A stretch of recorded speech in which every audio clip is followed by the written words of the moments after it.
Bueno, el invitado hoy es Álvaro Hoyos. Álvaro, una corta presentación del invitado que tenemos hoy para los estudiantes del Poli. Bueno, Rubén, buenas tardes. Esto es por la mañana, por la tarde o por la noche, no importa, porque esto es ¿Es virtual, esto es virtual? digital, así que no hay problema. Eso es buenas tardes, buenos días y buenas noches. Bueno, Rubén, yo soy comunicador social, periodista de la Universidad de Antioquia. De hecho, pues una infidencia para tus estudiantes, estudiamos juntos, nos conocemos hace mucho Mucho tiempo. rato. Ahí está lo que teníamos, nos conocimos cuando había pelo y negro, no tan blanco. He trabajado en el sector audiovisual hace más de 30 años.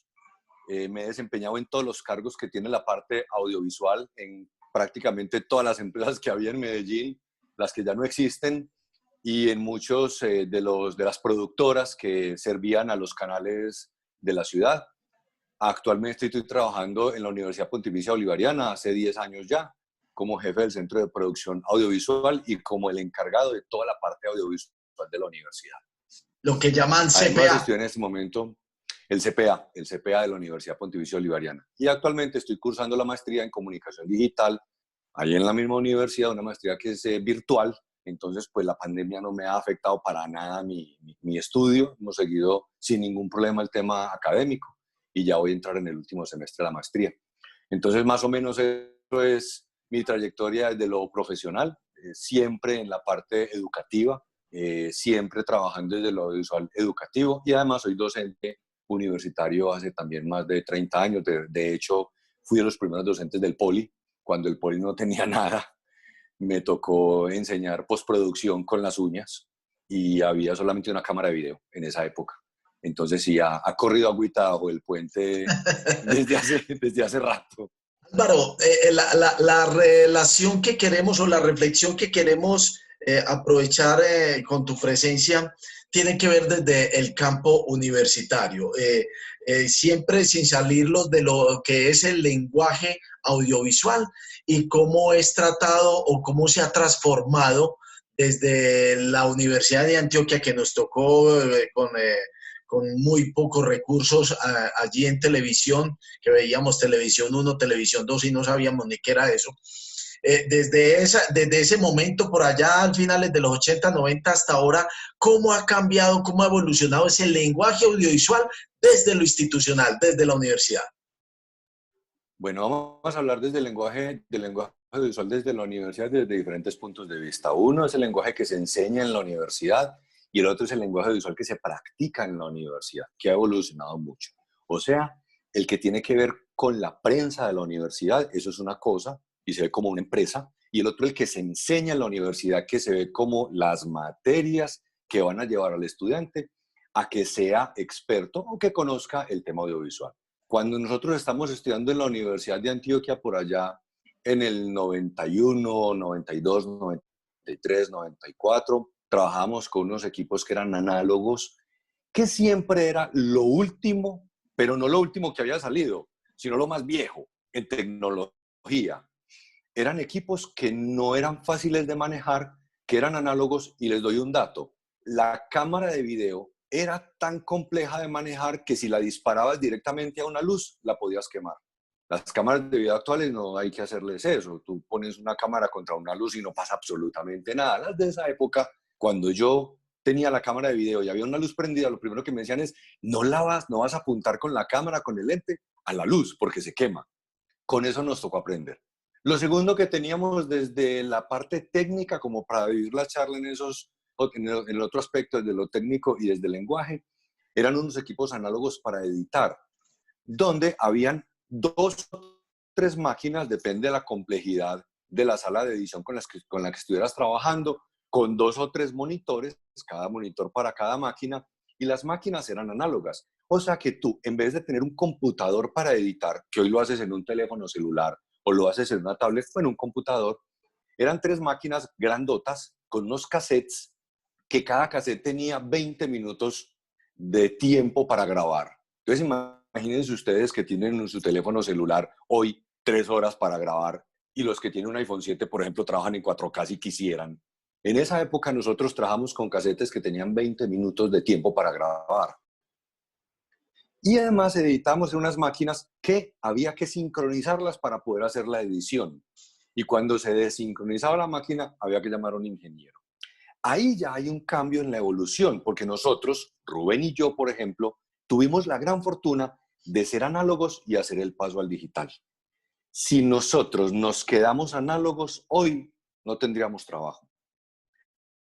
Porque para poder trabajar hoy hay que entender el digital. Entonces ese paso del análogo, la cinta, el cassette, la máquina, el poder, el tener que limpiar con una cosa que se llama hipoclorito, una cabeza de una máquina para que funcionara y llamar a un ingeniero a las 3 de la mañana para que me la arreglara en medio de una edición, era parte del proceso de producción.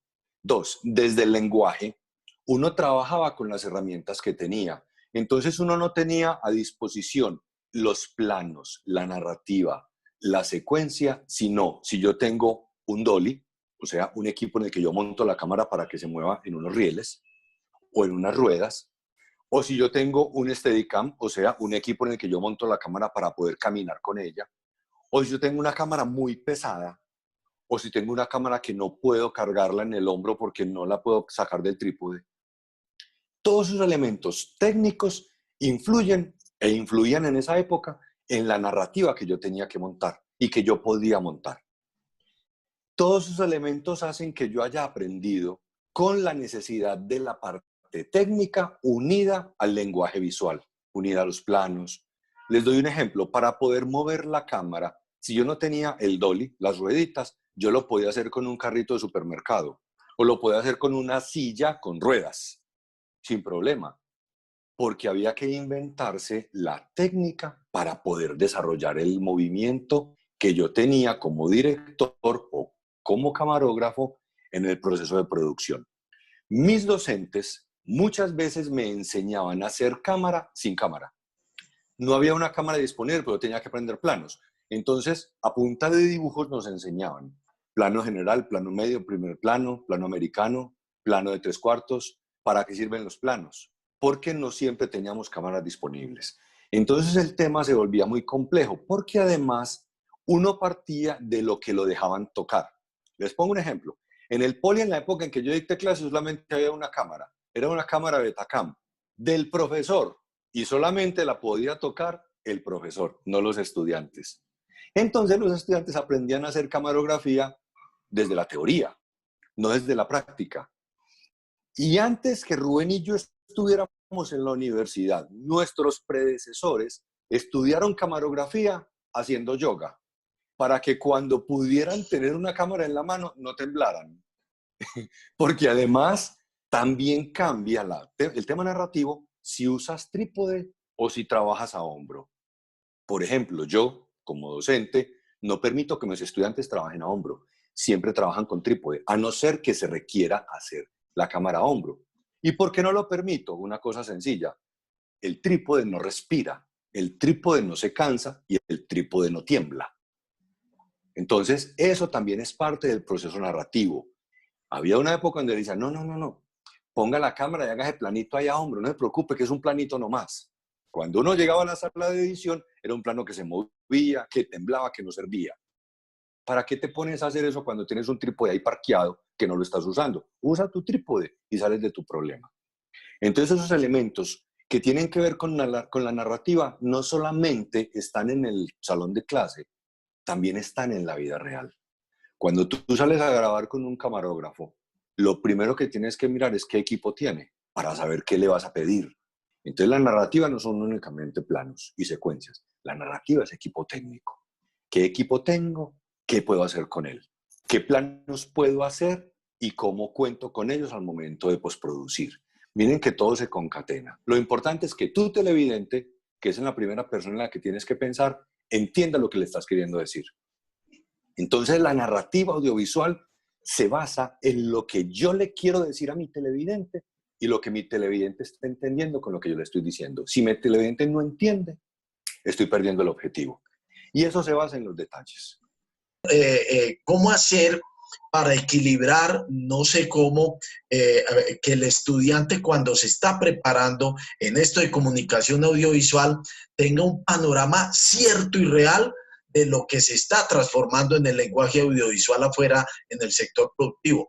¿Cómo ha sido esa brecha entre lo que es las instituciones universitarias y esa brecha digital o esa brecha, digámoslo así, de la brecha tecnológica? ¿Se ha cerrado la brecha tecnológica con las universidades y el sector productivo o estamos muy lejos?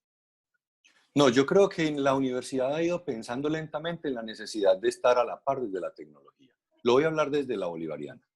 Y puede ser duro, pero nosotros hemos siempre pensado que mientras más preparado sale nuestro comunicador social, más fácil será su inclusión en el mercado laboral. No solamente desde lo teórico, no solamente desde el pensamiento, no solamente desde la parte crítica, sino desde lo técnico.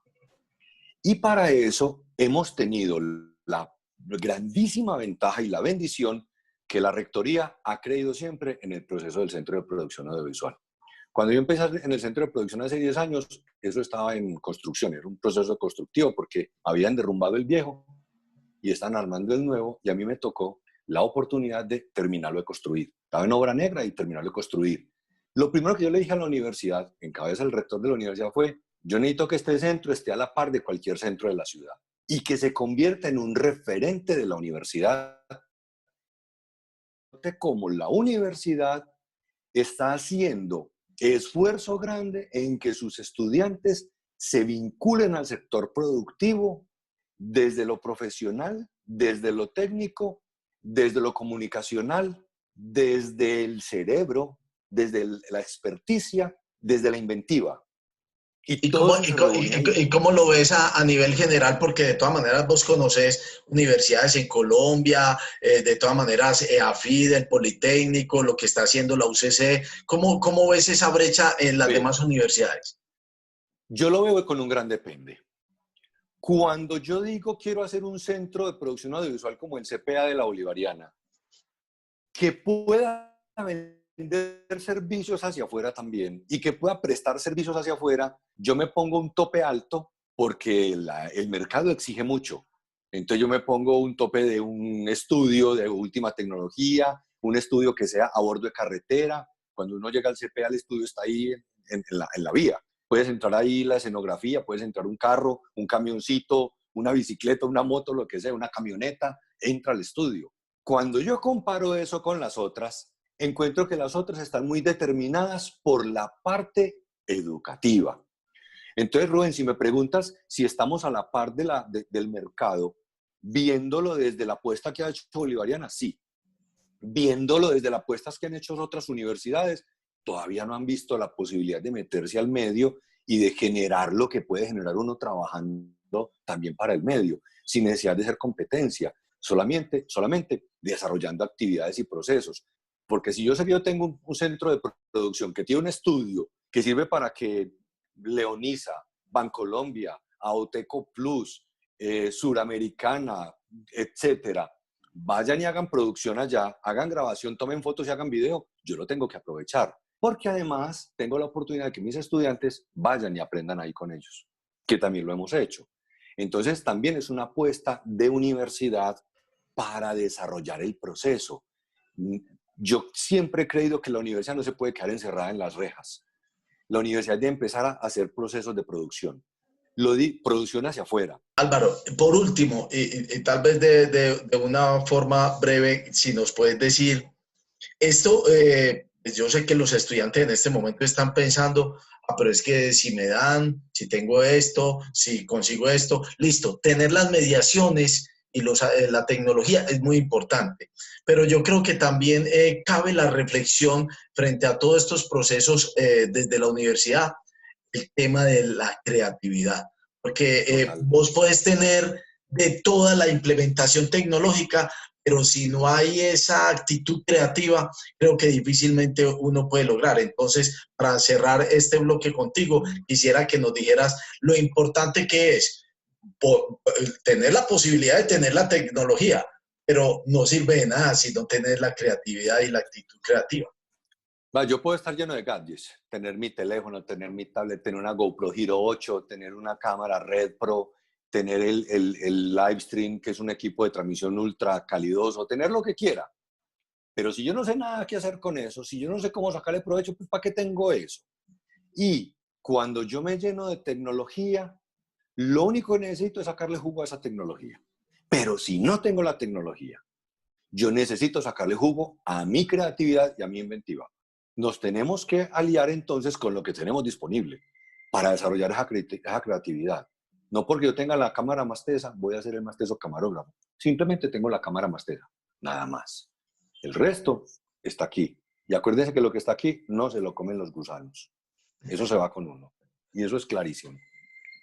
De todas maneras, uno se pudiera quedar aquí. Yo sé que los estudiantes van a quedar con muchas, muchas inquietudes, pero es como darles esos sorbitos. Estamos empezando este camino y yo sé que es mejor quedar con más dudas para de pronto incentivar esa búsqueda y poder de alguna forma pues, generar esa pasión que se necesita para ir descubriendo lo que con la experiencia muchos años después uno va a decir había que caminar este camino. Solamente dos cositas para que no se les olvide.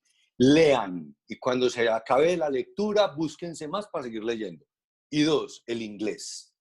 No olviden el inglés. Nosotros somos dueños del conocimiento en español y en inglés. Es fundamental para nosotros el inglés. Y la lectura nunca puede faltar. Muchas gracias, Alvarito. Nos vemos en ¿Listo? una próxima oportunidad. Chao, nos vemos.